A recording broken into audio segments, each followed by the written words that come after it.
So hello students, उम्मीद करता हूँ आप सब लोग खैरियत से होंगे। तो अब जो हम देखेंगे वो हम ये देखेंगे कि यहाँ से हमने HTML फॉर्म से हम लोग लॉजिक तक पहुँच गए थे। अब लॉजिक से हम लोग डेटाबेस तक पहुँचेंगे। सबसे पहले तो हमें डेटाबेस क्रिएट करना पड़ेगा कि जहाँ पे हमारा डेटा स्टोर होगा। तो डेटाबेस कैसे क्रिएट करते हैं, तो आपने जब जैम्प अपना इंस्टॉल किया है तो साथ में आपके पास MySQL भी इंस्टॉल हुआ है, यानी डेटाबेस भी।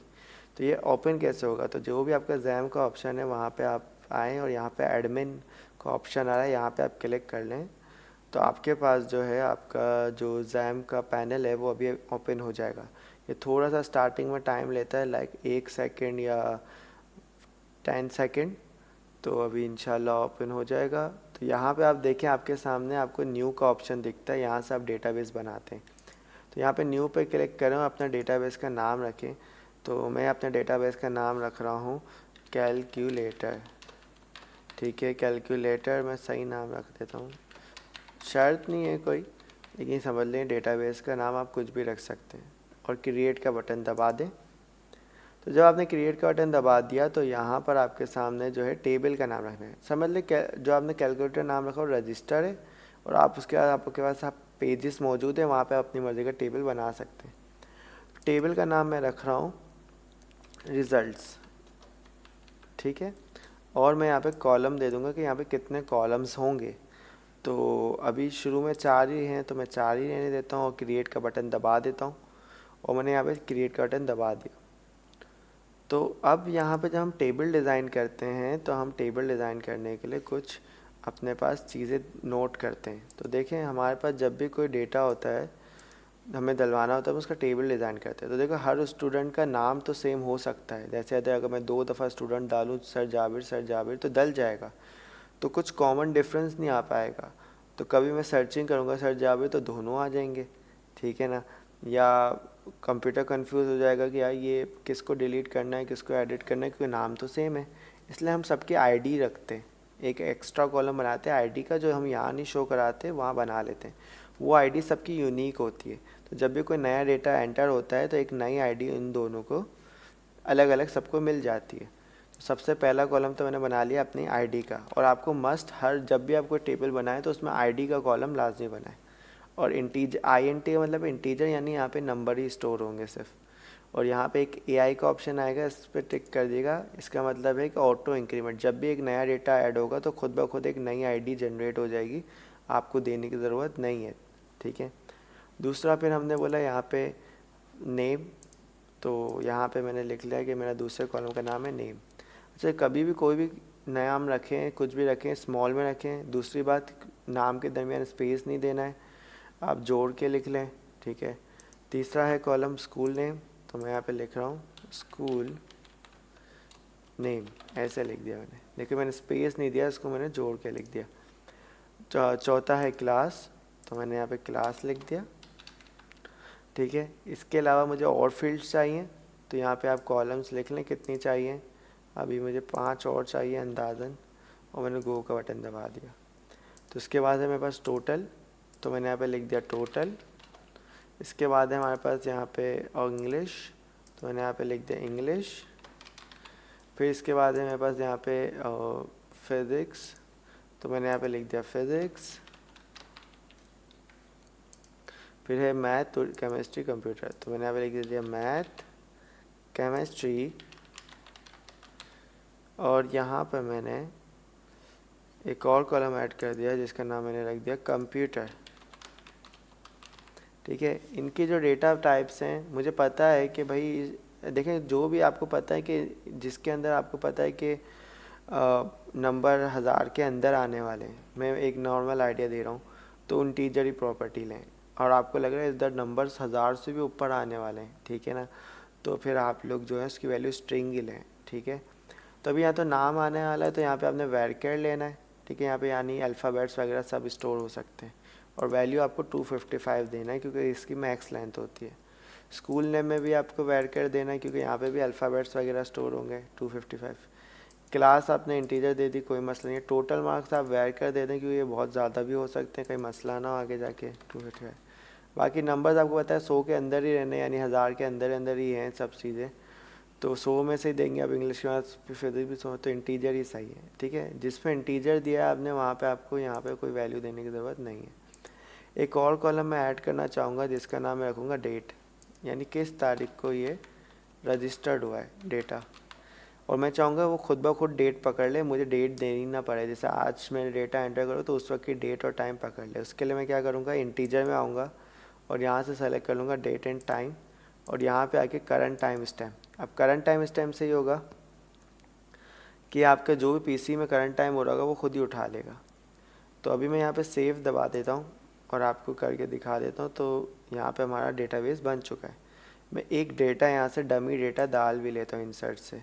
तो जैसे मैं यहाँ पे देखा आईडी नहीं दिख रहा, मैं डायरेक्ट नेम दे रहा हूँ, Javed school name ABC school, class में दे देता हूँ 10, टोटल में दे देता हूँ 500, 5 सब्जेक्ट हैं इस वजह से दिए मैंने।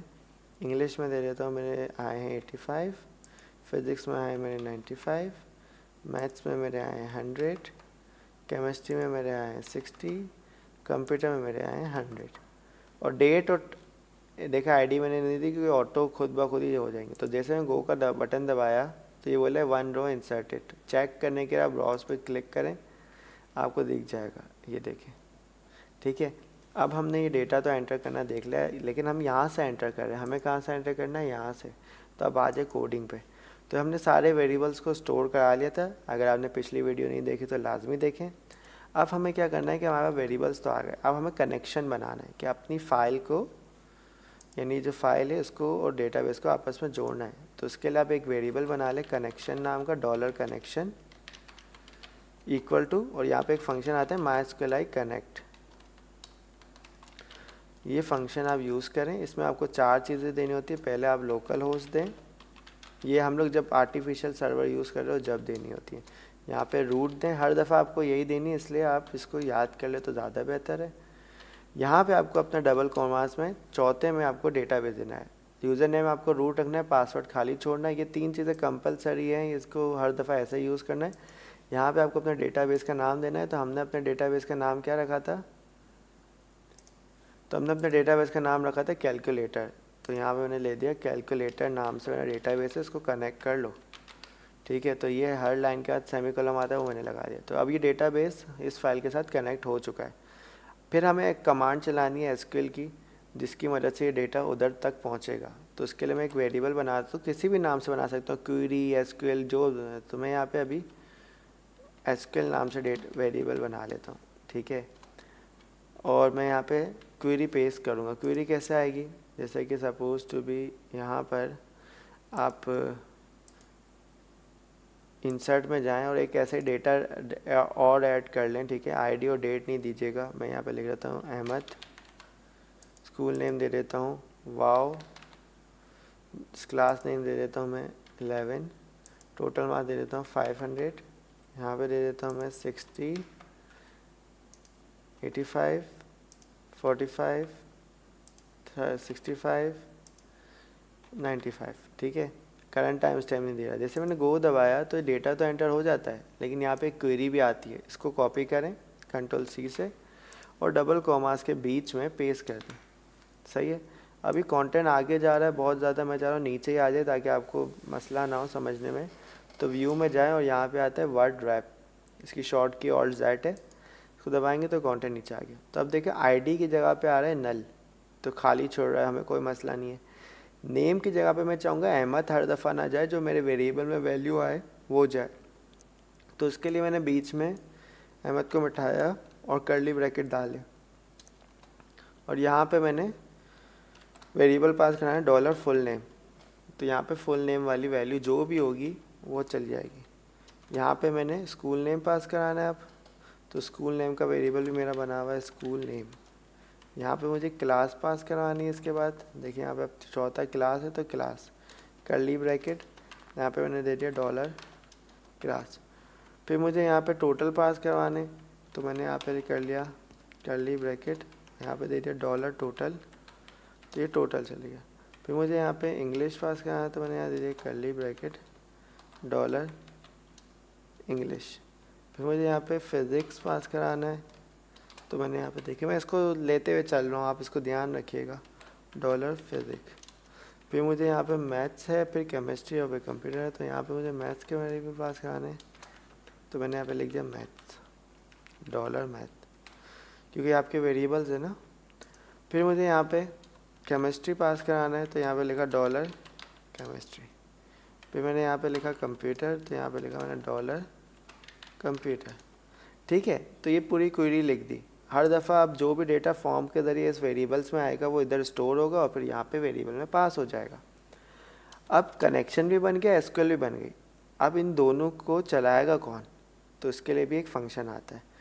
तो मैं यहाँ पे एक इफ़ फंक्शन आता है, लेकिन मैं फंक्शन को डायरेक्ट नहीं चलाऊँगा। डायरेक्ट चलाऊँगा तो डेटा तो चले जाएगा, लेकिन हमें कोई मैसेज नहीं दिखेगा कि हाँ यार ये फंक्शन सच्ची में चला है कि नहीं चला।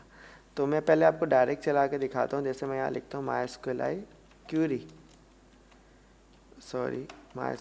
क्यूरी नाम का एक फंक्शन आता है। इसमें हमें दो चीज़ें होती है। पहले कनेक्शन, कि कौन सा कनेक्शन आप यूज़ कर रहे हो, दूसरी होती है अपनी क्यूरी।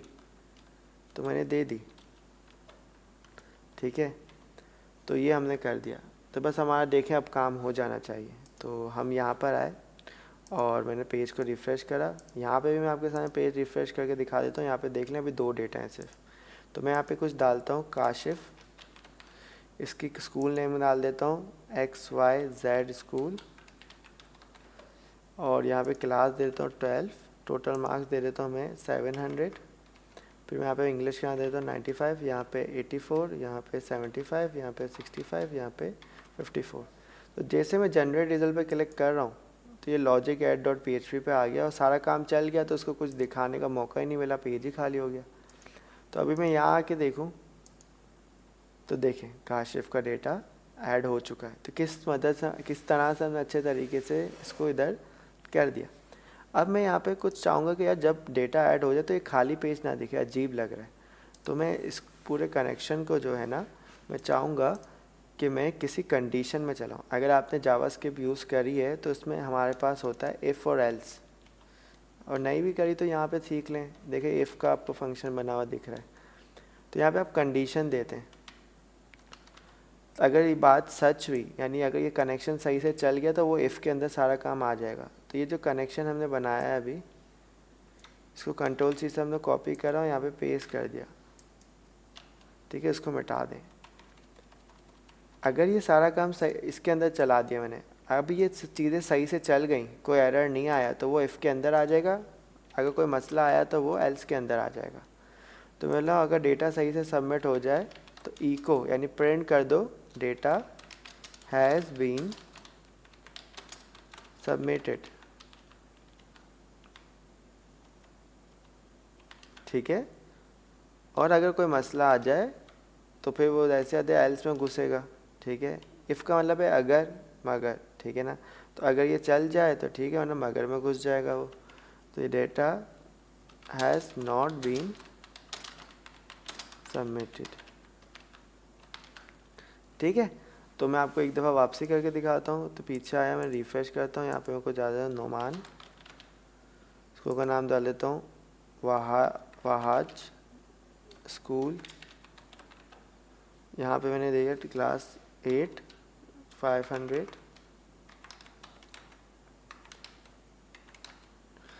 और मैंने जनरेट रिजल्ट पे क्लिक करा तो डेटा हैज़ बीन सबमिटेड, कि कनेक्शन सही से चला होगा तो वो इफ़ के अंदर आ गया, डेटा हैज़ बीन सबमिटेड।